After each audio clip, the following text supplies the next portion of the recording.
Israel देशामध्ये दुष्काळ पडला.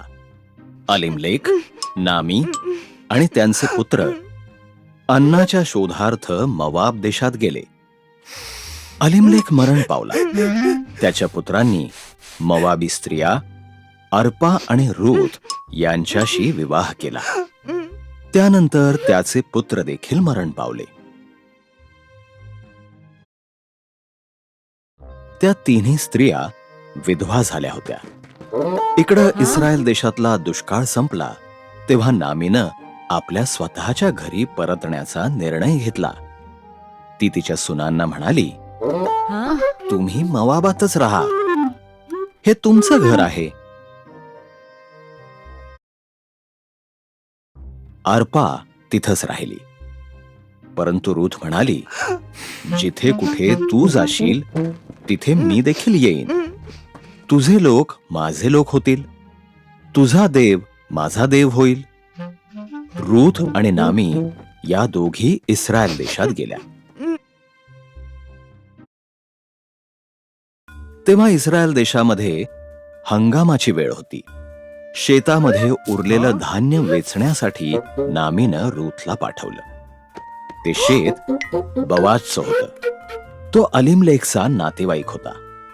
बवाज रूथ सोबत बोलला,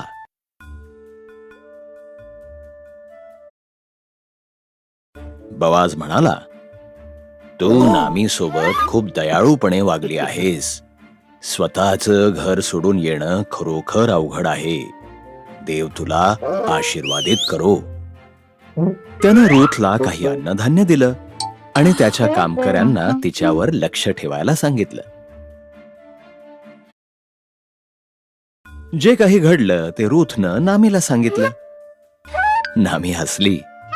ती म्हणाली, जेव्हा कुणाचा मृत्यू होतो तेव्हा त्याच्या नातेवाईकांपैकी अगदी जवळचा नातेवाईक त्याच्या कुटुंबाची काळजी घेतो.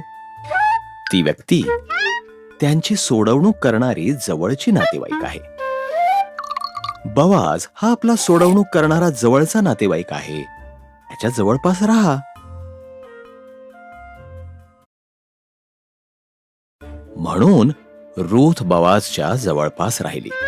दर दिवशी ती त्याला अधिकाधिक आवडत गेली. बवाजानं अलिमलेकची जमीन विकत घेतली आणि नामी व रूथ यांची काळजी घेतली. मग त्यानं माझ्यासोबत विवाह कर अशी रूथला मागणी घातली.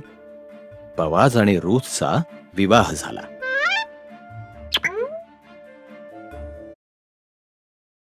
रूथला ओबेद नावाचा पुढे मुलगा झाला. ओबेदाला इशाय नावाचा पुत्र झाला. इशायाचा पुत्र दावीद होय.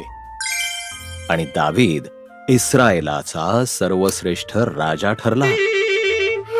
बवाजानं प्रार्थना केल्याप्रमाणे देवानं रूथला आशीर्वादित केलं होतं.